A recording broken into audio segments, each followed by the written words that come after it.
যেই সমাজে প্রকাশ্যে অশ্লীলতা হয় ওই সমাজে আল্লাহ এমন গজব দান করেন, এমন আযাব দান করেন, এমন কঠিন রূপ ব্যাধি দান করেন, ভূমিকম্প দান করেন। সুতরাং যদি ভূমিকম্প থেকে, কঠিন রূপ ব্যাধি থেকে, আযাব গজব থেকে যদি কোনাবাড়ী অঞ্চলকে বাঁচাইতে হয়, মালিক যারা আছেন, শ্রমিক যারা আছেন, এলাকার মানুষ যারা আছেন, বাহিরের যারা আছেন, যে যে রাজনৈতিক দলের হন না কেন, যেই পেশার হোক না কেন, উলামায়ে কেরাম যদি আগামীকালের মিটিং এর পরে এমন কোন কর্মসূচি দেয় আবাসিক হলগুলো বন্ধ করার জন্য, জান দিয়ে, মাল দিয়ে, টাকা দিয়ে, অর্থ দিয়ে, শ্রম দিয়ে আমরা এই আবাসিক হলের অশ্লীলতা বন্ধ করার জন্য কে কে তৈরি আছে হাত উঠায় দেখা নেই। লিল্লাহে তাকবীর, লিল্লাহে তাকবীর। আকরামান প্রিয় ভাইরা আমার, আরেকটা কথা বলে রাখি, আমাদের গোটা কোনাবাড়ী অঞ্চলে আমরা হানাফি মাযহাব অনুসারে নামাজ রোজা সব কিছু করতেছি। কোন ভাই আহলে হাদিসের ভাই আছে, কোনো অসুবিধা নাই, তিনি তার আমল করছেন। আমিও আহলে হাদিসের ভাইদের ব্যাপারে দুই একটা কথা শুনছি যে গার্মেন্টসে নাকি ওনারা আমাদের হানাফি মাযহাবের আমলের বিপরীত তারা ওইখানে একটা আমল করে, এবং সেটাতে আমাদের অনেক মুসল্লি যুবক ভাইরা আমাকে বলছে যে হুজুর এটা আমাদের সাথে নিয়ে দ্বন্দ্ব হচ্ছে, গ্যাঞ্জাম হচ্ছে। আহলে হাদিসের ভাইদেরকে বলি আপনারাও মুসলমান, আপনারাও আহলে হাদিস, সহিহ হাদিস মানেন। যদি আপনার ব্যক্তিগত আমল হানাফি মাযহাবেরটা পছন্দ না হয় তাহলে আপনি ব্যক্তিগত আমল করেন। যেই সমাজে হানাফি মাযহাবের আমল প্রচলিত আছে ওই সমাজে আপনি নতুন করে ফিতনা সৃষ্টি করবেন না। আপনাদের মাধ্যমে আপনাদের বস, আপনাদের সুপারভাইজার কেউ যদি ওই শুনছি আসরের আজান নাকি 3টায় দেওয়ার জন্য চাপ করে, 3:30টায় দেওয়ার জন্য প্রেসার ক্রিয়েট করছেন, আপনারা বলে দিবেন কোনাবাড়ী উলামা পরিষদের সভাপতি সাহেব বলছে যে আপনি এই কাজ বন্ধ করেন, মাইকে যেখানে যেভাবে আজান হচ্ছে এর সাথে যেন আজান দেয়। এটা আমি প্রথমে অনুরোধের স্বরে বলছি, আর কালকে এজেন্ডাতে আনবো যদি তিনি এটা বন্ধ না করেন, আরে ভাই আপনি আপনার আমল করেন, আপনি 3:30টায় নামাজ পড়ে ফেলেন, কেউ আপনাকে বাধা করবে না। কিন্তু আমাদের সমাজে যে আমলটা আছে, আশপাশের মসজিদগুলোতে যখন আজান হয় তখনই আজান হবে, আপনি ফিতনা করবেন না। যদি আমার ভদ্র ভাষার এই রিকোয়েস্টকে না মানেন, যদি ভদ্র ভাষার এই রিকোয়েস্টে না মানেন, তাহলে আমি একা ওবাইদুল্লাহ বিন সাঈদ নয়, গোটা কোনাবাড়ী উলামায়ে কেরামদেরকে নিয়ে এমন কর্মসূচি দিব আপনার গার্মেন্টসের পর্যন্ত, গার্মেন্টসের দিকে বিক্ষোভ মিছিল করতে আমরা বাধ্য হব। কথা বলে ঠিক কি? এটা পরিষ্কার জানাই দিবেন আপনারা যারা আছেন। আপনারা থাকবেন তো ইনশাআল্লাহ? তখন কিন্তু আপনি না, আপনার মালিকও সেটাকে টেকেল দিতে পারবে। আল্লাহ আমাদেরকে বুঝার তৌফিক দেন। সকলে বলছে আমিন, আর রাসূলে বলেন আমিন। যোগ্যতার সাথে বক্তব্য রাখার মতো প্রত্যেকেরই যোগ্যতা আল্লাহ দান করেছেন। এটা আমাদের জন্য অনেক বড় একটি পাওয়া। সুপ্রিয় ভাইয়েরা, সেই মুআজ্জাজ মুকাররম উলামায়ে কেরাম এখানে বসে আছেন, আপনারাও কষ্ট করে আসছেন, আশেপাশে অনেক মানুষ ভিড় করে আছে। আমি সংক্ষেপে দুই একটি কথা বলবো। বর্তমান মাস হলো শাবান মাস। এই মাসটার নাম কি? শাবান মাসের আজকে 11 তারিখ। ইংরেজি আর আরবি এই মাসে সমানে চলছে। শাবান মাসটার আগেও একটা মাস আছে, পরেও একটা মাস আছে। শাবানের আগের মাসটার নাম হলো রজব, আর পরের মাসটার নাম রমজান। রাসূল করিম সাল্লাল্লাহু আলাইহি ওয়াসাল্লামের একজন নাতি ছিল, পালক পুত্র যায়েদ বিন হারেসার ছেলের ঘরের নাতি। উসামাকে খুবই মহব্বত করতেন। উসামা বললেন একদিন, ইয়া রাসূলুল্লাহ, আপনাকে শাবান মাসে এত বেশি রোজা রাখতে দেখি, আর কোন মাসে তো এত রোজা রাখেন না, রমজান তো ব্যতিক্রম। এর কারণটা কি? নবীজি সাল্লাল্লাহু আলাইহি ওয়াসাল্লাম দুইটা কারণ বলেছেন। কয়টা কারণ? একটা কারণ বলেছেন শাবানের আগের মাসটাও সম্মানিত, পরের মাসটা ফজিলতপূর্ণ, আর মাঝখানে শাবান মাস। এই জন্য দুই ফজিলতার সম্মানের মাঝখানে এই মাসটাকে মানুষ চরম অবহেলা এবং গাফলতি করে। কথা বুঝেন নাই? রমজান মাস হলো ফজিলতপূর্ণ, তো বলা বাহুল্য। রমজানের যে কত ফজিলত আপনারা জানেন। রজব, কোরআনে কারীম বলছে আল্লাহ মাস হলো 12টা। ইন্না ইদ্দাতাশ শুহুরি ইনদাল্লাহি 12 শাহরান ফি কিতাবি। 12 মাস, মিনহা আরবাতুল হুরুম। এই 12 মাসের মধ্যে সম্মানিত মাস কয়টা? 4টা। এই 4টা কি? সালাসাতুন মুতাওয়ালিয়াতুন। হাদিস আসছে 3টা ধারাবাহিক, জিলকাদ, জিলহজ, মুহররম, আর একটা হলো রজব। তাহলে রজব হলো সম্মানিত মাস, আর রমজান হলো ফজিলতপূর্ণ মাস, যে মাসের একটা আমল অন্য মাসের 70টা আমলের সমান। এই দুই ভাইরালের মাঝখানে যে শাবান মাস আছে, এটার কথা মানুষ ভুলে যায়। কথা বুঝেন না? সবাই তো ভাইরালের পিছে ঘুরে না, কথা কয়, সবাই তো ভাইরালের পিছনে ঘুরে। এখন এই ভাইরালের মাঝখানে হাসানী সাহেবের কথা যতই যোগ্য হোক, ভালো আলিম হোক, শুনতে চায় না, মজা লাগে না। ভাইরাল যা বলে, কি বলে হেই ভালো জানে। আমাকে যদি বলেন এখন এমন অনেক ভাইরালের বক্তব্য এবং তাদের বিষয়ে কথা বলতে পারবো যারা কোরআন হাদিসের ন্যূনতম জ্ঞান নেই, মানুষ তাদের পিছনে দৌড়ায়। আমাকে বুকে হাত দিয়া বলেন, কোন ভাইরাল বক্তাটা আপনাকে কোন শিক্ষাটা দিয়েছে, তার ওয়াজ থেকে আপনি কি শিক্ষা পেয়েছেন? ওই যে ভাইরালের একটা রোগ আছে, ভাইরাল হওয়ার জন্য এখন ভাইরাসের মতো মানুষ ছুটছে। কে কিভাবে ভাইরাল হইতে পারে, আকাম করে, উল্টা পাল্টা করে, কি যে করতেছে আল্লাহ মাহবুদে যান।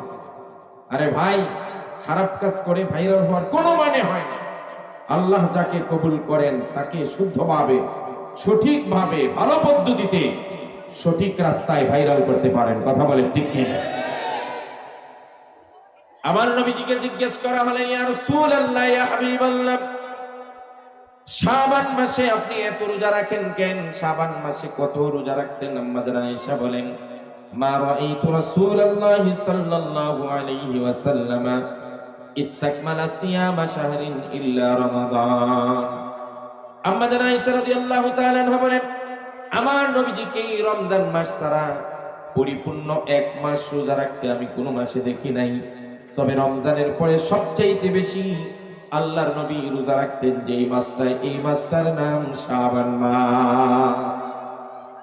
হযরত যায়েদ ইবনে হারিসার ছেলে উসামা, তিনি যখন জিজ্ঞেস করলেন, হুজুর শাবান মাসকে এত মহব্বত করেন, এত রোজা রাখেন, কারণটা কি? নবীজি একটা কারণ বললেন, রমজান আর রজবের মাঝখানের মাস অনেকে গাফলতি হয়ে যায়, অচেতন হয়ে যায়, খবর রাখে না, এই জন্য বেশি রোজা রাখি। আর একটা কারণ বিশ্ব নবী বলেন, বান্দার আমল আল্লাহর দরবারে উঠানো হয় 3 সময়ে। একটা হলো দৈনিকের আমল, দৈনিক উঠানো হয়। সারাদিন আপনি যে আমল করলেন, সারাদিনে আপনার সঙ্গে ডিউটি পালনকারী ওই ফেরেশতা সন্ধ্যার সময় আপনার সারাদিনের আমলগুলো হিসাব করে আল্লাহর দরবারে পেশ করেন। আবার রাতে যা আমল করেছেন, রাতের ডিউটি পালনকারী ফেরেশতা সকালবেলা আপনার রাতের আমলও পেশ করেন। এটা হলো দৈনিক আমল পেশ করা।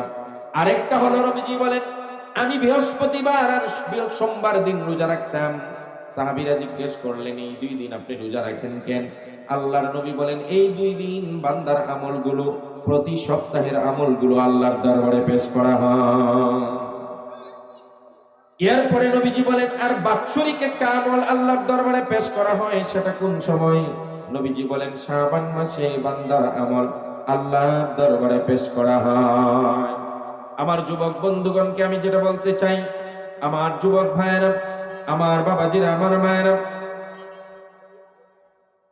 একটা কথা ভালো করে মনে রাখবেন, রমজান সামনে এসেছে। অনেক মানুষ এমন আছে যে, হুজুর রমজান তো আসতেছে, রমজান আসুক, তারপরে প্রিপারেশন নিব, তারপরে রোজা রাখবো, তারপরে তারাবি পড়বো। এই কথাটা কখনো ভাববেন না। বরং আমরা যা দেখি, আমরা আমাদের ঈদ আসার আগে আগে ঈদের মার্কেট করি। কথা কোন ঠিক কিনা? কেউ এই কথা বলে না যে ঈদ আসুক তারপরে মার্কেট করব। ঈদের দিন কেউ মার্কেট করে? রমজানের আগের থেকেই মার্কেট শুরু হয়ে যায়। এমনকি শেষ 10 দিন তো কোনাবাড়ি মার্কেটে যাওয়া যায় না মানুষের ভিড়ের কারণে। তাহলে আপনি আপনার ঈদ পালন করার জন্য যদি 1 মাস আগ থেকে প্রিপারেশন নেন, নবীজি বলেন, রমজান এমন গুরুত্বপূর্ণ মাস, রমজানের ফজিলত, রহমত আর বরকত যদি হাসিল করতে হয়, 2 মাস আগ থেকে বিশ্বনবী দোয়া করতেন আর প্রস্তুতি নিতেন। সুবহানাল্লাহ। এই জন্য বিশ্বনবী সাল্লাল্লাহু আলাইহি সাল্লাম রজব মাস ঢোকার সাথে সাথে দোয়া করতেন, আল্লাহুম্মা বারিক লানা ফি রজব ওয়া শাবান ওয়া বাল্লিগনা রমাদান। আল্লাহ রজব এবং শাবানে আমার হায়াতে বরকত দিন, রমজান পর্যন্ত আমার জীবনকে পৌঁছায় দিন, যেন রমজানের ফজিলত থেকে আমি মাহরুম এবং বঞ্চিত না হই। এই জন্য আমার বন্ধুগণকে আমি বলতে চাই, আপনারা যারা নিজেরা গুনাহগার আছি, আমরা এই গুনাহ করা অন্যায় নয়, মানুষ ভুল করতে পারে। কোরআনে কারীমের একটা আয়াত আপনাদেরকে শোনাবো। ওই আয়াতে আল্লাহ রাব্বুল আলামিন বলেন ওয়াল্লাযীনা ইযা ফাআলু ফাহিশাতান আও যালামু আনফুসাহুম যাকারুল্লাহা ফাস্তাগফিরু লিযুনুবিহিম ওয়া মান ইয়াগফিরুয যুনুবা ইল্লাল্লাহ ওয়া লাম ইউসিররু আলা মা ফাআলু ওয়া হুম ইয়ালামুন। যারা গুনাহ করে আল্লাহ এদেরকে এতটাও পছন্দ করেন না, বরং আল্লাহ পাক চান বান্দা গুনাহ করলেই যেন আমার কাছে মাফ চায় নাই, নত স্বীকার করে। ভুল সবারই হয়, ভুল ওই ব্যক্তির ভুলটা ভালো ভুল। রাসূলুল্লাহ বলেন আলা কুল্লু বনি আদম খাত্তাউন, সব মানুষগুলো গুনাহ করে ভুল করে, আল্লাহর কাছে ওই গুনাহগার ওই ভুলকারী সবচাইতে ভালো। খায়রুল খাত্তাইনা আত-তাওয়াবুন, যারা ভুল করার পরে নতি স্বীকার করে ভুল স্বীকার করে এরা সবচাইতে ভালো। কথা বলেন ঠিক কিনা? ওয়ালাম ইউসিররু আলা মা ফাআলু ওয়া হুম ইয়ালামুন, কিন্তু অন্যায় অপরাধ করার পর ভুল করার পর তারা যদি আবার বেটাগিরি দেখায়, নিজের ভুলের উপর যদি আবার নিজেকে সাফাই করে, আবার যদি বলে আমি মদ খাইছি তো খাইছি, আমি জিনা করছি তো করছি, আমি জুয়া করছি তো কি হইছে, ভুল স্বীকার করব না, আমি নতি স্বীকার করব না, আল্লাহ বলেন এরা হলো জালিম। জালিমদেরকে আমি পছন্দ করি না। দুনিয়ার জীবনে আমরা দেখি ভুল করছেন, খেসারত ভোগ করতেছেন, আবার উল্টাপাল্টা বক্তব্য দিয়ে নিজের ভুল যারা স্বীকার করে না তাদের পদে পদে বারবার বারবার লাঞ্ছিত হয়। কথা বলে ঠিক কিনা? নারায়ে তাকবীর, নারায়ে তাকবীর। কুরআন সুন্নাহর আলো, কুরআন সুন্নাহর আলো। নারায়ে তাকবীর। আরে ভাই একবার ভুল করছে, উল্টাপাল্টা কিছু হইছে, ভাঙচুর হইছে, হইছে না? কথা কয় না? এটা কিন্তু আস্তে আস্তে আস্তে আস্তে স্বাভাবিক হয়ে গেছে। এরপরে আবার আইসে ফুসুক করে উস্কানিমূলক বক্তব্য কেন? আবার নিজেকে নির্দোষ প্রমাণ করার জন্য উল্টাপাল্টা বক্তব্য কেন?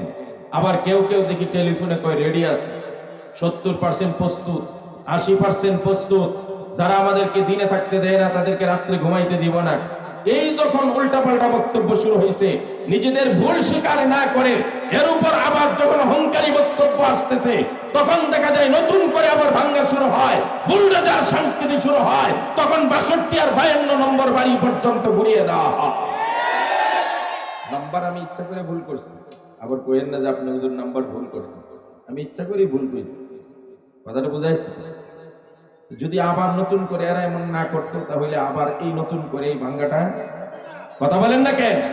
এই জিনিসটা আল্লাহ পছন্দ করে।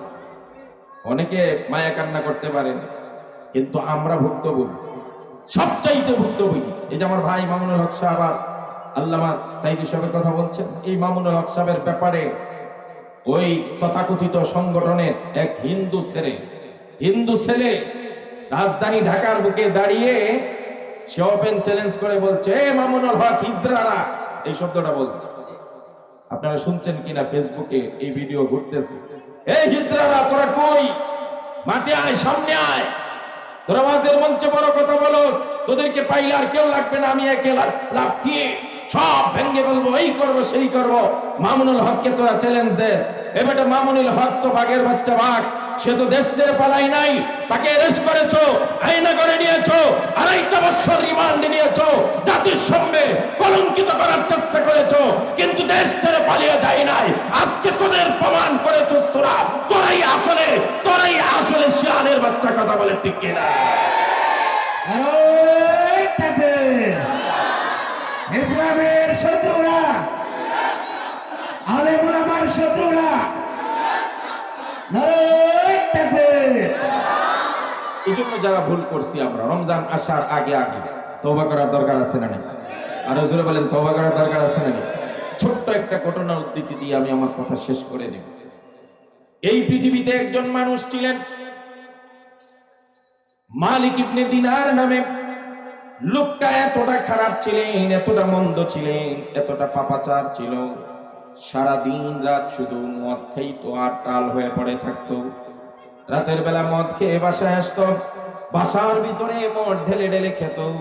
তার ছোট্ট একটা মেয়ে বাচ্চা ছিল, মেয়েটা মাঝে মাঝে মদের বোতল সরিয়ে দিত, কিন্তু সে সব করলো, মেয়েটাকে আদর করত, কিছু বলতো না, কিন্তু মদ খাওয়া ছাড়ে নাই। এমনই একদিন ওই মালিক ইবনে দিনার, শবে বরাত আমাদের আসতেছে আগামী শুক্রবার, শবে বরাতের রাত্রেও সে মদ পান করে বাসায় ঢুকে। কতটা অনুপযুক্ত, কতটা নালায়েক, কতটা পাপী, কতটা মদ্যপ হলে পরে এমন কাজ করতে পারে।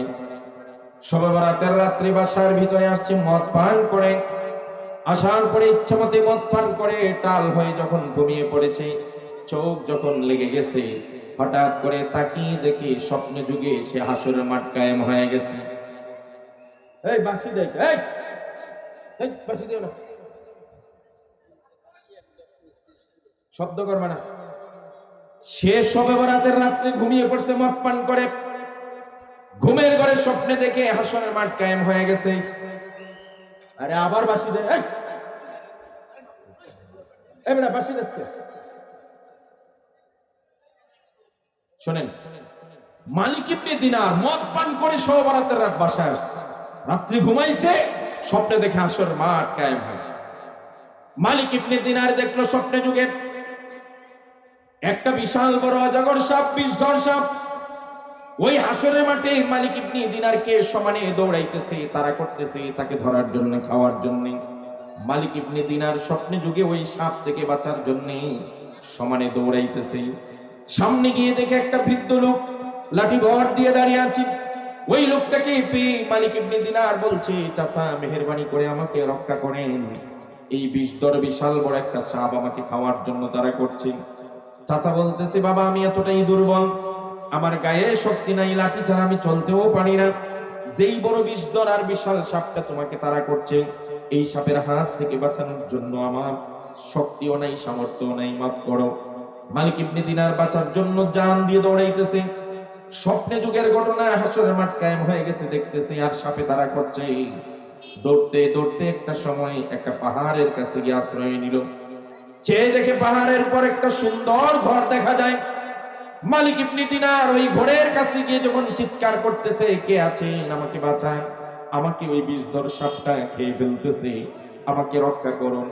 মালিক ইবনে দিনার দেখলো ঘরের ভিতরে থেকে তার মেয়ে, যেই মেয়েটা তাকে মদ পান করা থেকে বাধা দিত, ওই মেয়েটা মারা গিয়েছিল, সেই মেয়েটাই ওই পাহাড়ের উপর সুন্দর অট্টালিকার ভিতর থেকে দৌড়াইয়া বের হয়ে আসছে। মালিক ইবনে দিনার দেখলো যেই মাত্র মেয়েটা আমার কাছে আসছে, আমি টান দিয়ে যখন আমার কোলে তাকে উঠায় নিলাম, সাথে সাথে বিষধর সাপটা সেখানেই থেমে যায়। মালিক ইবনে দিনার এবার হাফসারে বসলো, জিজ্ঞেস করলো, মা তুই এখানে কেন, তুই এখানে কেন, তুই না মারা গিয়েছিলি, কিন্তু এখানে তুই কি করছস? এবার মেয়েটা ডাক দেয়া বলে, বাবা আমরা যারা নাবালেগ অবস্থায় মারা যাই, এই জায়গাগুলোর মধ্যে আমাদেরকে রাখা হয়, আর আমাদেরকে দেখাশোনার লেখাপড়া করানোর জন্য, কোরআনের শিক্ষা দেওয়ার জন্য আমাদের উপযুক্ত একজন শিক্ষক আছে, তার নাম হযরত ইব্রাহিম আলাইহিস সালাতু ওয়াস সালাম।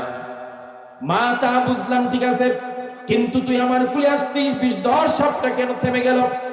আর ওই বৃদ্ধ চাচাটাকে আর সাপটাকে? এবার ওই মেয়েটা ডাক দেয়া বলে, বাবা আমি আসার কারণে সাপটা থেমে গেছে ঠিক, কিন্তু বাবা গো একটা কথা মনে রাখবেন, যেই বিষধর সাপটা আপনি দেখছেন এটা আর কিছুই নয়, আপনার জীবনের জিনা, আপনার জীবনে মদ খাওয়া, আপনার জীবনে চুরি ডাকাতি রাহাজানি যত অন্যায় অপরাধ আছে, ওই অপরাধগুলাকে বিষধর সাপের আকার ধারণ করা হয়েছে। আল্লাহ রাব্বুল আলামিন আপনার এই জীবনে এত গুনাহ ছিল, এই গুনার কারণে সাপটাকেও বিষধর বড় আকার ধারণ করেছে। আর ওই যে বৃদ্ধ চাচাটাকে দেখছেন, যার শরীরে শক্তি নাই, সামর্থ্য নাই, ওই বৃদ্ধ চাচাটা হলো আপনার জীবনের নেক আমল।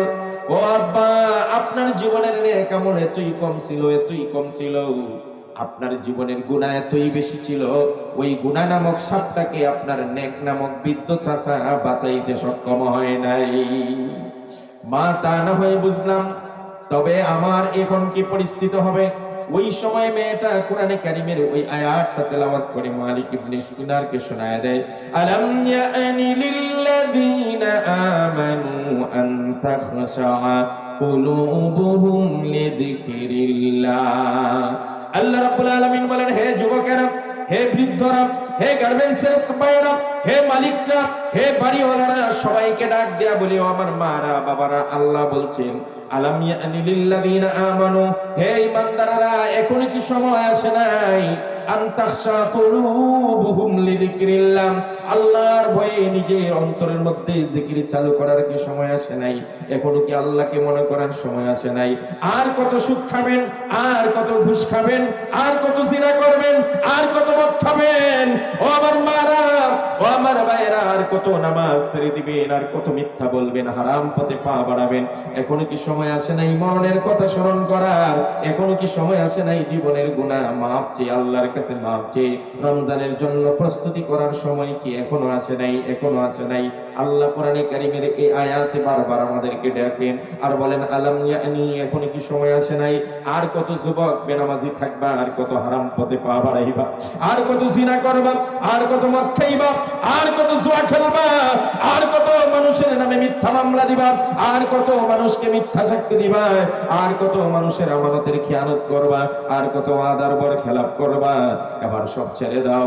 আল্লাহ ডাকতেছেন, বারবার ডাকতেছেন। এইভাবে যখন মেয়েটা মালিক ইবনে দিনারকে বারবার বুঝাইতেছেন, মালিক ইবনে দিনার নিজের ভিতরে একটা আফসোস, আরে আজকে যদি আমার মেয়েটা না থাকতো তাহলে ২০ সাপটা আমাকে খেয়ে ফেলতো, জাহান্নাম ছাড়া আমার কোনো উপায় ছিল না। এই কথা ভাবতে ভাবতে হঠাৎ দেখে তার ঘুম ভেঙে যায়। ঘুম ভাঙার পর মালিক ইবনে দিনার দেখে শবে বরাতের রাত এখনো শেষ হয়ে যায় নাই, কিছুটা সময় এখনো বাকি আছে। তাড়াতাড়ি গোসল করে ঘুম থেকে উঠে কাপড় চোপড় উপরে দৌড় দেয় মসজিদের মধ্যে দৌড়াইয়া গিয়া 2 রাকাত নামাজ পড়ে আল্লাহর কাছে মাফ চায়, সেজদায় পড়ে খালি ডাকে রব্বুল আলামিন, আর জীবনে গুনাহ করব না, মদ খাবো না, আর জিনা করব না। এমন কান্না শুরু করে দেয়। কিতাবের মধ্যে লেখেন ওই মদ্যপ লোকটা শবে বরাতের এক রাতের কান্নাকাটি করে আল্লাহর কাছে এমন ভাবে মাপ চেয়ে নেয়, আমার আল্লাহ তাকে এমন ভাবে মাফ করে দেয়, সে জীবনের শেষ দিকে ওই মালিক ইবনে দিনারই যুগ শ্রেষ্ঠ একজন ওলিয়ে পরিণত হয়ে যায়। ইনি এখন যুগ শ্রেষ্ঠ ওলি মালিক ইবনে দিনার। ও যুবকরা, আমার মেসেজটা এটাই ছিল, রমজান সামনে, এখন থেকে প্রিপারেশন নেই। আমরা আর গুনাহ করব না, আর জিনা করব না, আর নামাজ ছেড়ে দিব না, আর পাপাচারের পথে পা বাড়াবো না। একটা কথা মনে রাখবেন, আমাদের দেশে এখন একটা ফ্যাশন হয়ে গেছে, সব চলে, রোজাও চলে। রোজা অবস্থায় আমরা নীল ভিডিও দেখতেছি, উলঙ্গ ভিডিও দেখতেছি, রোজা অবস্থায় আমরা নামাজ পড়ি না, রোজা অবস্থায় মিথ্যা বলতেছি, রোজা অবস্থায় গুনার কাজ করতেছি, রোজা অবস্থায় হারাম খাচ্ছি, রোজা অবস্থায় সব 2 নম্বরই করতেছি, আর মনে করতেছি রোজা তো আমি রাখতেছি। না, রাসূলুল্লাহ বলেন মাল্লাম ইয়াদা কাওলা যুর ওয়াল আমাল বিহি, রাসূলুল্লাহ বলেন যে রোজা রাখার পরে মিথ্যা ছাড়ে নাই, গুনাহ ছাড়ে নাই, হারাম ছাড়ে নাই, সে যে সারাদিন রোজা রাখলো, এই রোজায় তার ক্ষুধার্ত থাকা ছাড়া, উপবাস থাকা ছাড়া আর 4 পয়সার কোনো লাভ হয়? আর জোরে কর, আমরা গুনাহ করা অবস্থায় রোজা রাখবো না, আগেই গুনাহ ছেড়ে দিব? আর জোরে কোন গুনাহ ছাড়বেন তো? কে ছাড়বেন? হাত উঠান, বলেন ইনশাআল্লাহ। আর নামাজ ছাড়বো না ইনশাআল্লাহ, আর হারাম খাবো না ইনশাআল্লাহ, আর জিনা ব্যভিচারের সাথে লিপ্ত হব না। আল্লাহ কবুল করুক, বলেন আমিন। সুপ্রিয় ভাইরা, এটাই আমার মেসেজটা ছিল। রমজান চলে আসছে, এখন থেকে প্রিপারেশন নেন, এখন থেকে কিভাবে রমজানকে কাজে লাগাবেন। কারণ জিবরাইল আলাইহিস সালাম বদদুয়া করছেন, যারা রমজান মাস পাওয়ার পরে গুনাহ মাফ করাইতে পারে নাই, এরা ধ্বংস হোক, এদের উপর অভিশাপ। রাসূল কারীম সাল্লাল্লাহু আলাইহি ওয়াসাল্লাম জিবরাইলের সাথে বলছে আমিন। আল্লাহর নবী যাদের উপর অভিশাপের দোয়া করছেন, আমিন বলছেন, এরা যদি রমজান পাইয়া রোজা না বা নিজের গুনাহ মাফ না করাইতে পারে, তাহলে এদের বাঁচার আর কোনো পথ নাই। আল্লাহ সুবহানাহু ওয়া তাআলা আমাদের সকলকে কলিমুদ্দিন হিফজুল উলুম কওমি মাদ্রাসা এতিমখানা ছাত্রছাত্রীদেরকে কবুল করুন। আজকের মাহফিলে যারা আসতেছেন তাদেরকেও সহি সালামতে আসার আর কথা বলার তৌফিক দিন। আপনার মেহমানকে নিয়ে আসেন ইনশাআল্লাহ। আর যারা ইতিমধ্যে কথা বলেছেন, আল্লাহ রাব্বুল আলামিন আমাদের সব ভাইকে যেন ইলমে আমলে বারাকাত দান করুন। সকলে বলছে আমিন। আজকে শাবানের কয় তারিখ? কথা বলেন তো। শাবানের 15 তারিখ, 14 তারিখ দিবাগত রাত হলো শুক্রবার দিন। তো আমরা অনেকে রোজা রাখি না? রোজা কয়টা রাখবেন এটা নিয়ে অনেক কথা। তো আমি যেটা সাজেস্ট করব, আমি যেটা আপনাকে বলবো, সেটা হলো রাসূল কারীম সাল্লাল্লাহু আলাইহি ওয়াসাল্লামের একটা হাদিস শোনায় আগে। নবী করিম সাল্লাল্লাহু আলাইহি সাল্লাম বলে, সালাসাতুন ফি কুল্লি শাহরিন কাসিয়ামিদ দাহর। নবীজি বলেন প্রতি মাসের 3টা রোজা। প্রতি মাসে, সবাই বলেন প্রতি মাসে কয়টা রোজা? তিনটা রোজা যদি কেউ রাখে সারা বছর রোজা রাখার সওয়াব পাবে। আরো জোরে বলেন। তাহলে নিয়ত করেন আমরা এই তিনটা রোজা রেখে আইয়ামে বীজ, এই আইয়ামে বীজের তিনটা রোজা যদি আপনি রাখেন সারা বছর রোজা রাখার সওয়াব পাবেন। মা বোনরা ভালো করে খেয়াল করেন, ওনারা আবার রোজা ভালো রাখেন।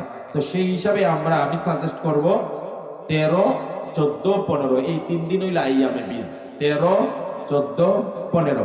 13 তারিখ বৃহস্পতিবার, 14 তারিখ শুক্রবার, আর 15 তারিখ শনিবার। এই 3 দিন যদি রোজা রাখেন তাহলে মাঝখানে শবে আছে না নাই? কথা কয় না, আছে না নাই? কোনো ভেজাল নেই। কেউ কেউ রোজা রাখো, কেউ কেউ রাখো না, কেউ কেউ একটা রাখো, কেউ কেউ 2টা রাখো, হ্যাঁ, কেউ কেউ সই হাদিসে নাই, কেউ কেউ জয়ীফ হাদিসে। আমরা এত ভেজালের দরকার নাই। আমি সোজা 3টা রোজা রাখবো। শবে আগের দিনও রাখবো, শবে পরের দিনও রাখবো। কারণ রাসূল এই 3টা রোজাকে আইয়ামে বীজ বলেছেন, যে এই 3টা রোজা যারা রাখবে সারা বছর রোজা রাখার সওয়াব আল্লাহ তাআলা দান করে দিবেন। সকলে বলেন না আমিন। আরো জোরে বলেন না আমিন। আর একটা বিষয় আপনাদের কাছ থেকে আমি একটু সমর্থনের আশা করছি। আমরা আগামীকাল উলামা পরিষদের মিটিং আছে, আপনাদের কাছে আগে এই বিষয়গুলো একটু জানিয়ে রাখি। আজকে যেহেতু সুযোগ, কোনাবাড়ি উলামা পরিষদের সমস্ত মসজিদের ইমাম হয়, যেই সমাজে প্রকাশ্য অশ্লীলতা হয় ওই সমাজে আল্লাহ এমন গজব দান করেন, এমন আযাব দান করেন, এমন কঠিন রূপ ব্যাধি দান করেন, ভূমিকম্প দান করেন। সুতরাং যদি ভূমিকম্প থেকে, কঠিন রূপ ব্যাধি থেকে, আযাব গজব থেকে যদি কোনাবাড়ি অঞ্চলকে বাঁচাইতে হয়, মালিক যারা আছেন, শ্রমিক যারা আছেন, এলাকার মানুষ যারা আছেন, বাহিরের যারা আছেন, যে যে রাজনৈতিক দলের হন না কেন, যেই পেশার হন না কেন, উলামায়ে কেরাম যদি আগামীকালের মিটিং এর পরে এমন কোন কর্মসূচি দেয় আবাসিক হলগুলো বন্ধ করার জন্য, জান দিয়ে, মাল দিয়ে, টাকা দিয়ে, অর্থ দিয়ে, শ্রম দিয়ে আমরা এই আবাসিক হলের অশ্লীলতা বন্ধ করার জন্য কে কে তৈরি আছে হাত উঠায় দেখাই। লিল্লাহে তাকবীর, লিল্লাহে তাকবীর। আকলামান প্রিয় ভাইরা আমার, আরেকটা কথা বলে রাখি, আমাদের গোটা কোনাবাড়ি অঞ্চলে আমরা হানাফি মাযহাব অনুসারে নামাজ, রোজা সব কিছু করতেছি। কোন ভাই আহলে হাদিসের ভাই আছে, কোনো অসুবিধা নাই, তিনি তার আমল করছেন। আমিও আহলে হাদিসের ভাইদের ব্যাপারে দুই একটা কথা শুনছি যে গার্মেন্টসে নাকি ওনারা আমাদের হানাফি মাযহাবের আমলের বিপরীত তারা ওইখানে একটা আমল করে, এবং সেটাতে আমাদের অনেক মুসল্লি যুবক ভাইরা আমাকে বলছে যে হুজুর এটা আমাদের সাথে নিয়ে দ্বন্দ্ব হচ্ছে, গ্যাঞ্জাম হচ্ছে। আহলে হাদিসের ভাইদেরকে বলি, আপনারাও মুসলমান, আপনারাও আহলে হাদিস, সহিহ হাদিস মানেন। যদি আপনার ব্যক্তিগত আমল হানাফি মাযহাবেরটা পছন্দ না হয় তাহলে আপনি ব্যক্তিগত আমল করেন। যেই সমাজে হানাফি মাযহাবের আমল প্রচলিত আছে ওই সমাজে আপনি নতুন করে ফিতনা সৃষ্টি করবেন না। আপনাদের মাধ্যমে আপনাদের বস, আপনাদের সুপারভাইজার কেউ যদি ওই শুনছি আসরের আজান নাকি 3টায় দেওয়ার জন্য চাপ করে, 3:30টায় দেওয়ার জন্য প্রেসার ক্রিয়েট করছেন, আপনারা বলে দিবেন কোনাবাড়ি উলামা পরিষদের সভাপতি সাহেব বলছে যে আপনি এই কাজ বন্ধ করেন, মাইকে যেখানে যেভাবে আজান হচ্ছে এর সাথে যেন আজান দেয়। এটা আমি প্রথমে অনুরোধের স্বরে বলছি, কালকে এজেন্ডাতে আনবো, যদি তিনি এটা বন্ধ না করেন, আরে ভাই আপনি আপনার আমল করেন, আপনি 3:30টায় নামাজ পড়ে ফেলেন, কেউ আপনাকে বাধা করবে না। কিন্তু আমাদের সমাজে যে আমলটা আছে, আশপাশের মসজিদগুলোতে যখন আজান হয় তখনই আজান হবে, আপনি ফিতনা করবেন না। যদি আমার ভদ্র ভাষার এই রিকোয়েস্টকে না মানেন, তাহলে আমি একা ওবাইদুল্লাহ বিন সাইদ নয়, গোটা কোনাবাড়ি উলামায়ে কেরামদেরকে নিয়ে এমন কর্মসূচি দিব আপনার গার্মেন্টসের পর্যন্ত, গার্মেন্টসের দিকে বিক্ষোভ মিছিল করতে আমরা বাধ্য হব। কথা বলে ঠিক কি? এটা পরিষ্কার জানাই দিবেন আপনারা যারা আছেন। আপনারা থাকবেন তো ইনশাআল্লাহ? তখন কিন্তু আপনি না, আপনার মালিকও সেটাকে টেকেল দিতে পারবে। আল্লাহ আমাদেরকে বুঝার তৌফিক দেন। সকলে বলছে আমিন, আর জোরে বলেন আমিন।